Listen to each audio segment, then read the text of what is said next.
Hola a todos, bienvenidos a este análisis de uno de los documentos históricos más fascinantes y, la verdad, más controvertidos del siglo XX. Se le conoce como la Sinfonía en Rojo Mayor. Hoy vamos a desmenuzar las increíbles afirmaciones que trae este texto y, miren, el enfoque principal de nuestra charla será llegar a lo que el documento llama una revelación final. Es un texto que, si resulta ser cierto, cambiaría por completo la forma en que entendemos la historia moderna. Ahora quiero dejar súper claro desde el principio, aquí somos totalmente neutrales. No venimos a decir esto es verdad o esto es mentira, sino a explicar de forma clara y directa estas ideas tan complejas. Así que, arranquemos. A ver, para entender bien de qué estamos hablando, imagínense esta escena. Es 1938. Estamos en el corazón de Moscú, en una sala de interrogatorios helada de la policía secreta de Stalin. La tensión se puede cortar con un cuchillo. De un lado de la mesa tenemos a Gabriel, un interrogador de altísimo nivel, 100% leal a Stalin.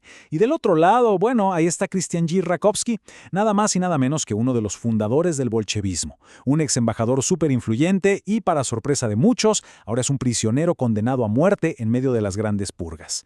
Lo que pasa en esa sala no es un interrogatorio cualquiera, Es el intento desesperado de Rakovsky por salvar su propio pellejo, y lo hace revelando un secreto de proporciones monumentales.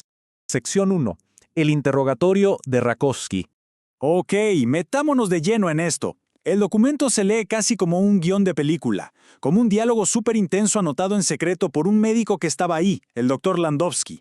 Vemos un choque de trenes intelectual. El interrogador defiende la línea oficial de Stalin y Rakovsky cuestiona absolutamente todo. Fíjense en esta respuesta. Cuando acusan a Rakovsky de ser un simple espía nazi, él suelta una respuesta que parece contradictoria. Él dice, odiamos a Hitler tanto como ustedes, pero el asunto es muy complicado. Y justo con esa frasecita Rakovsky empieza a negociar su vida. No está diciendo soy inocente por favor, no. Está ofreciendo información de inteligencia geopolítica a un nivel que el gobierno de Stalin ni siquiera imagina. Ese es el anzuelo perfecto para el interrogador, y la verdad, para nosotros también. Sección 2. La ilusión del marxismo. Entonces, para que el interrogador entienda cómo está armado realmente el tablero mundial, Rakovsky suelta una bomba. Dice que el marxismo ortodoxo, ese que le enseñan a las masas y a los burócratas, es básicamente un engaño táctico. Según él, la teoría no es la meta final, sino una herramienta. Y esto ilustra perfectamente la diferencia que hace el documento. Por un lado está el comunismo formal, que es lo que Stalin construyó, un estado súper burocrático y nacionalista. Pero por otro lado está lo que él llama el comunismo real. Rakovsky dice representar a este último, y lo describe como un sistema internacional sin fronteras donde el objetivo no es ayudar a la clase obrera, para nada. El verdadero objetivo es concentrar el poder global en manos de una élite oculta.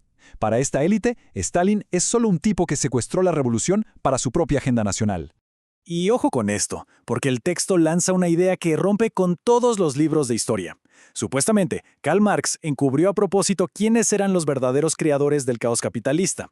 Según Rakovsky, Marx decía que las contradicciones económicas del capitalismo eran, digamos, naturales. Pero en secreto, él sabía que estas crisis eran prefabricadas. ¿Y por quién? Pues sorprendentemente por los mismísimos gigantes financieros internacionales con los que los líderes revolucionarios estaban aliados para derribar el orden mundial. O sea, Marx habría mentido deliberadamente para ocultar la verdad. Sección 3. El poder de ellos. Lo que nos lleva directo al verdadero villano de esta historia, la mano invisible detrás del telón.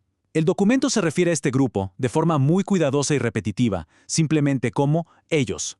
¿Y quiénes son ellos? Bueno, el texto los define como una élite ultrasecreta de financieros internacionales. Rakovsky usa un término muy peculiar, la Capintern, como una especie de internacional capitalista. Y el punto clave aquí, según Rakovsky, es que el verdadero poder del mundo no está en los palacios de gobierno, no está en Washington ni en Moscú. Está en las manos de quienes tienen el poder, casi mágico, de crear dinero y crédito de la nada. Según el texto, es controlando la economía como esta élite manipula los eventos globales para alcanzar su meta de poder absoluto. Según el documento, la influencia de esta gente ha moldeado todo nuestro mundo moderno. Y la línea de tiempo que da Rakovsky es alucinante. Fíjense, afirma que ellos financiaron a Japón en 1904 para hundir al Imperio ruso. Luego, dice que el mismo grupo pagó la primera revolución rusa de 1905. Después, sugiere que metieron mano para orquestar la Primera Guerra Mundial en 1914. Y para rematar, asegura que estos mismos banqueros internacionales metieron fondos millonarios de forma anónima para garantizar que la Revolución de Octubre triunfara en 1917. Ahora, Lo que realmente llama la atención de todo esto son los métodos que supuestamente usa esta élite. Porque no es nada más hacer transferencias de dinero y ya. El documento explica cómo controlan la creación de crédito fiduciario, básicamente dinero sin respaldo, para generar inflación y devaluación a su antojo. Hablan de cómo financian a los dos lados en una guerra para asegurarse de tener el control pase lo que pase. E incluso señalan que el famoso Tratado de Versalles no fue para traer paz. Para nada. Fue un castigo diseñado a propósito para causar un caos económico brutal en Europa, provocar hiperinflación en Alemania y dejar la mesa servida para una futura revolución en todo el continente.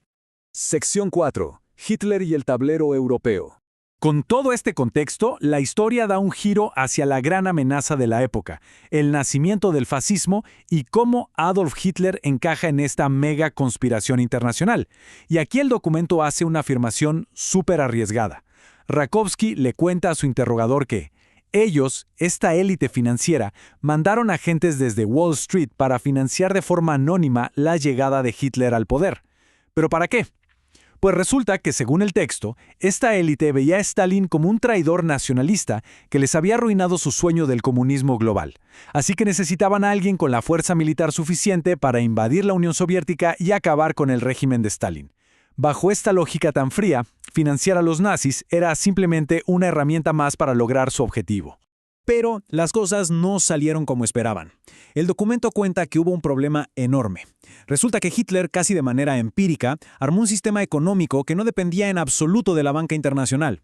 O sea, mientras ellos basan su poder en emitir crédito de la nada y en endeudar a los países, la Alemania de Hitler decidió irse por la autarquía.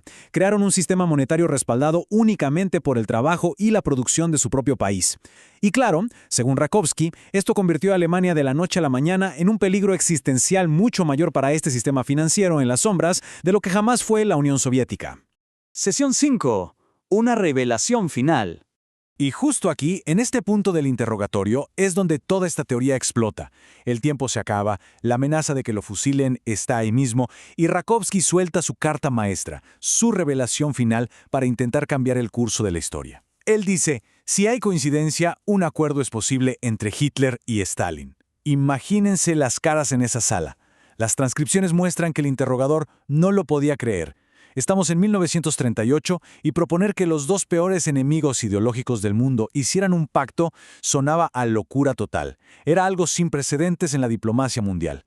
Entonces, el punto clave aquí es entender cómo armó esta propuesta de supervivencia.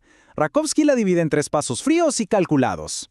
Paso 1. Que Stalin tome la iniciativa y, de la nada, le ofrezca un pacto de no agresión a Hitler. Paso 2. Usar a Polonia como carnada y acordar dividírsela entre los dos, algo que ambas potencias siempre habían querido. Y paso 3. La trampa maestra. Al invadir Polonia, las democracias de Occidente, las capitalistas, no tendrían más remedio que declararle la guerra a Alemania. De esa forma, toda la agresión alemana se iría hacia el oeste, dejando a la Unión Soviética tranquilita, intacta y ganando tiempo en la retaguardia. Pero bueno, la pregunta del millón es, ¿por qué esta élite secreta, ellos, permitiría este pacto si su plan original era destruir a Stalin? El texto nos explica que de repente los intereses de todos se alinearon.